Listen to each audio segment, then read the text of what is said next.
So this video is actually related to identification of the ions, as we already discussed. A short video. First one is identification of the ions by a flame test. So as you can see, this is a qualitative analysis. Like we don't measure anything, we just identify from observation we conclude. So we carry out a flame test. How we carry out a flame test? Simply we use a Bunsen burner. As you can see, the Bunsen burner, and we have different salts. So we take a sample of the salt, the precautions, the safety precautions. So we take a sample of the salt which is dipped in like concentrated HCl bitter, and then we'll take a sample of the salt and place on the Bunsen burner above the hottest part of the flame, the Bunsen burner.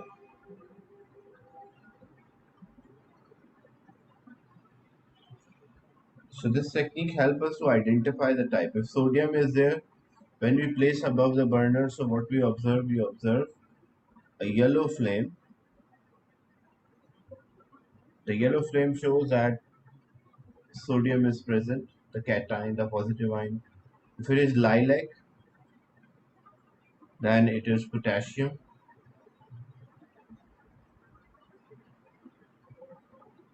If it is red, then lithium.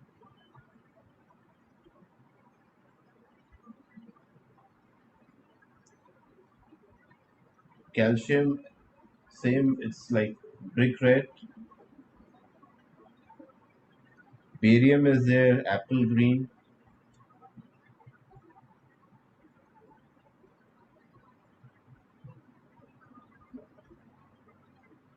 Copper is there, copper green is acceptable, or blue green is also acceptable because it depends on which copper salt we have. So green or blue green both are acceptable.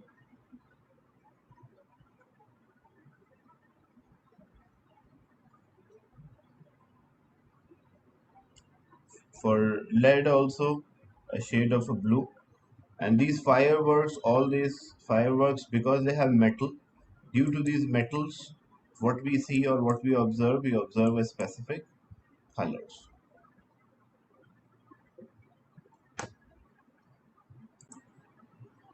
So we can also test the anions, as we already discussed, testing out the anions. How we can test these anions? Like example, we have different salts, and we want to identify which anion is present. Anion means the negative ion. So variety of salts are there. The colored salts gives an idea that there's a transition element. So we can identify carbonate, chloride, iodide, nitrate, sulfate, and sulfide ion. Safety precaution in the lab: you should not eat or drink and wear a lab coat. First, what we do, if for example we want to identify carbonate, so we can add acid. So the moment when we add acid to a carbonate, what we'll observe fizz bubbles. As you can see, rapidly the bubbles are coming out, so we'll see fizz bubbles or effervescence. And if we pass the gas which is given off through a lime water, initially the lime water is colorless, but as we are passing this gas which is given off through a lime water, what we'll observe the lime water will turn milky. So this confirms that the presence of carbonate ion, and the gas given off is a carbon dioxide. To test halide ions, first we make a solution, adding a distilled water or deionized water.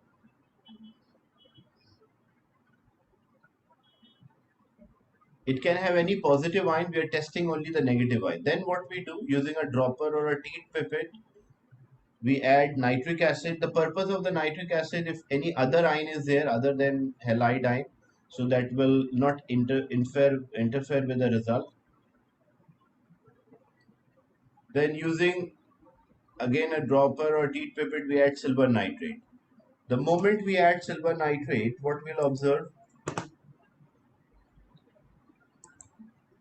The moment we add silver nitrate, it will react with salt of halide and it will form silver, because here it's a chloride, so it will form silver chloride, and silver chloride will give white PPT.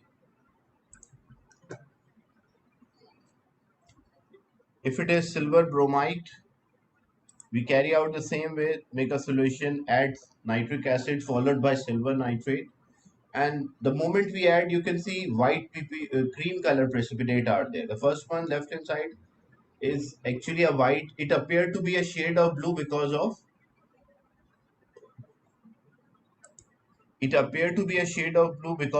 the original positive ion. But when we are testing, actually this one is a white PPT. It shows due to silver chloride. This is a cream precipitate, which is silver bromide, and this is a darker shade. It's actually a yellow PPT, a light yellow PPT. So this is silver iodide, not chloride, iodide. Is it clear? Is till this part? Yes, sir.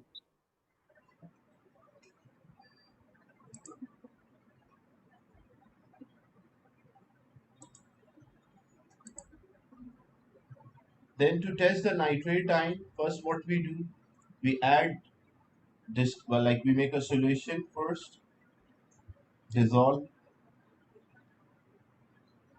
then we add sodium hydroxide and aluminum foil or aluminum. This is a piece of aluminum or aluminum foil.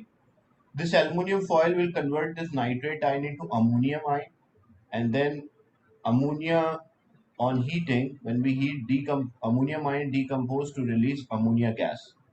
So in a boiling tube, you can see bubbles are here at this position. You can see bubbles are coming out, small bubbles. Maybe it's visible to everyone.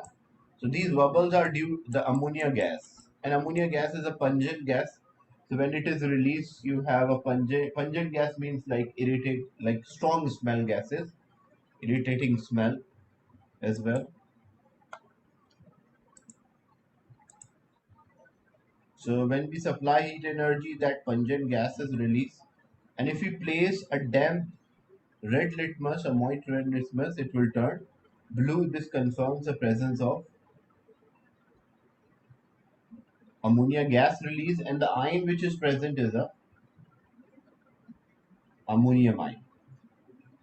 To test the sulfate ion, we make solution using a distilled water, and then we add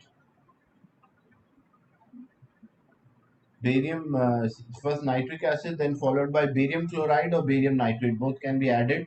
When we add barium nitrate or barium chloride, what we observe? We observe a white PPT due to barium sulfate, because barium react and it will form barium sulfate. Then to test the sulfide ion, sulfate is SO4, sulfide is SO3. So to test the sulfide ion, because it gives the sulfur dioxide gas, and sulfur dioxide gas is toxic. So when a toxic gas is released, so you should use a fume cupboard for a gas. Like example, if a question is what sulfur dioxide is a toxic gas, so what should be the safety precaution? So you should mention use a fume cupboard, because when it mixes with water, it will form sulfurous acid, and sulfurous acid is like it's an acid, so acids are corrosive. To test the sulfide ion, we make an aqueous solution. First, we add hydrochloric acid, and then we heat. So hydrochloric acid heat, it will give sulfur dioxide gas, so small bubbles you can see in the boiling tube. And then this gas which is given off can be tested with a potassium manganate. We will not add solution of potassium manganate. We can take on the paper drop of potassium manganate and place it near the mouth of this boiling tube.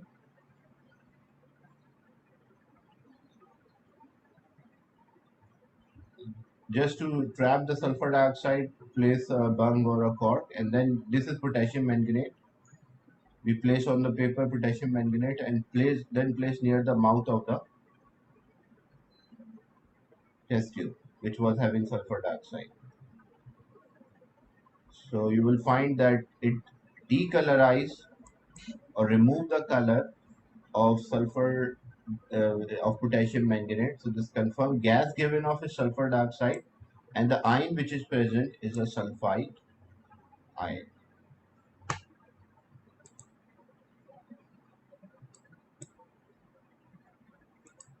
Then we can also test the positive ions.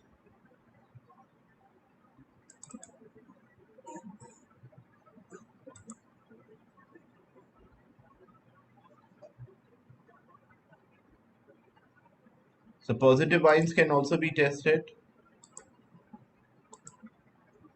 How positive ions can be tested? We normally add sodium hydroxide and then followed by normally sodium hydroxide is there, or first 5 drops and then access.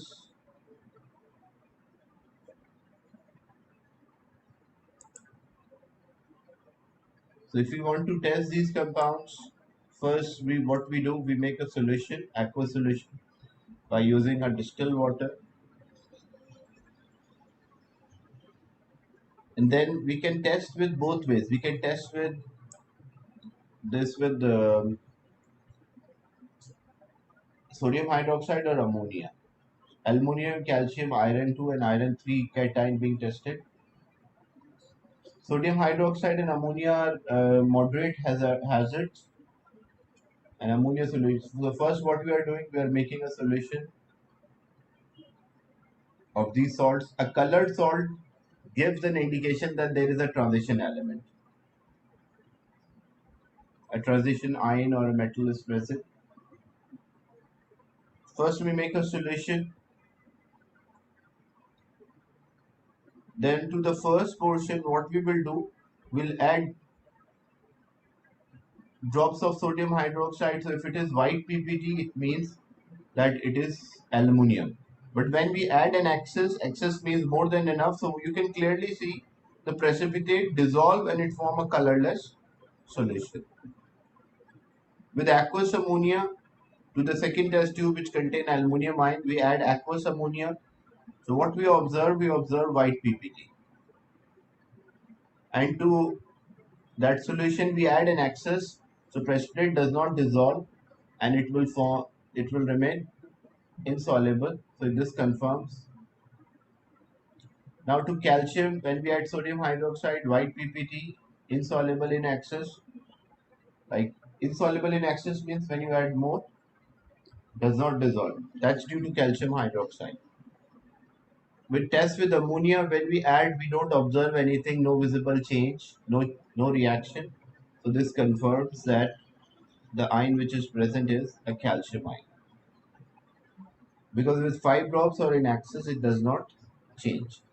So you can see this was with sodium hydroxide and the other one is with aqueous ammonia.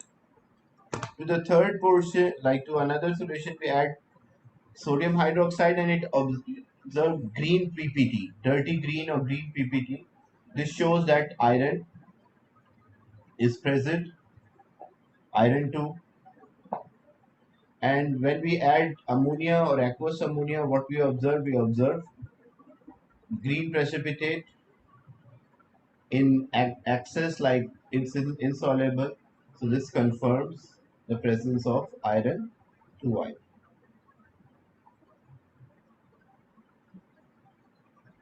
Then when we add sodium hydroxide, we observe red brown PPT. It shows iron 3 is there.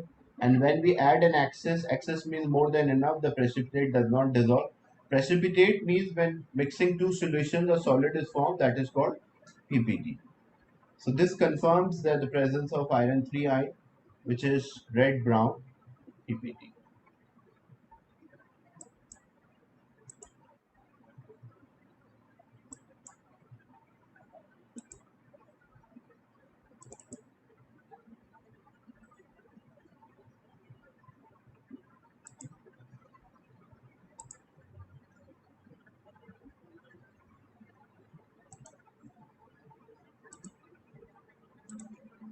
Further assessment, the positive ion.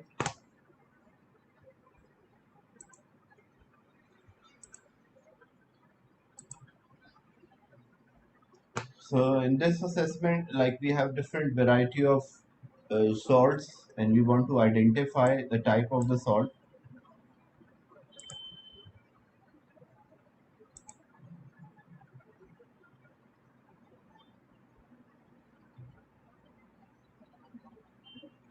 So what we can do if you want to test chromium, copper 2, zinc 2, or ammonium ion. Chromium 3, sorry, copper 2, zinc 2, and ammonium ion. So what we will do to test this, these are the safety precautions related to the lab. So first we make a solution, a distilled water, adding a distilled water solution. Colored solution gives an idea that there is a transition element. Then we divide the solution into two parts because one is to add sodium hydroxide and another one is for adding aqueous ammonia. To the first portion, we add drops of sodium hydroxide, and it is giving gray-green precipitate. So if it is gray-green precipitate, it means it is chromium 3. And in excess, precipitate dissolve to form a colorless solution. To the second portion, we add aqueous ammonia.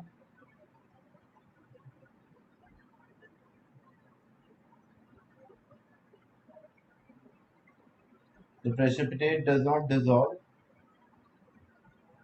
So first one, chromium 3 precipitate dissolve. The second one, the precipitate partially soluble, not completely soluble.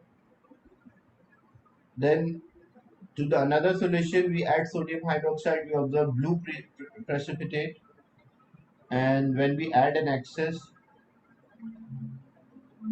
the precipitate does not dissolve.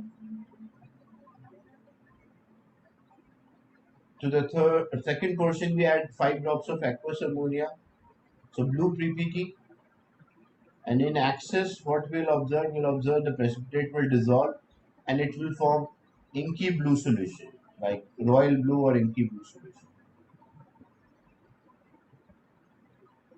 As you can see, it's the inky blue or royal blue solution. This confirms the presence of copper 2I.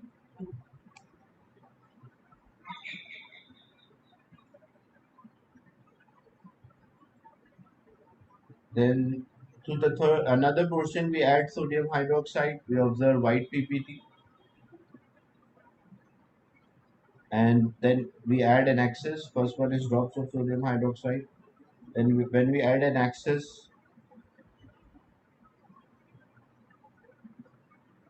or more than enough, what you will see the precipitate start to dissolve in excess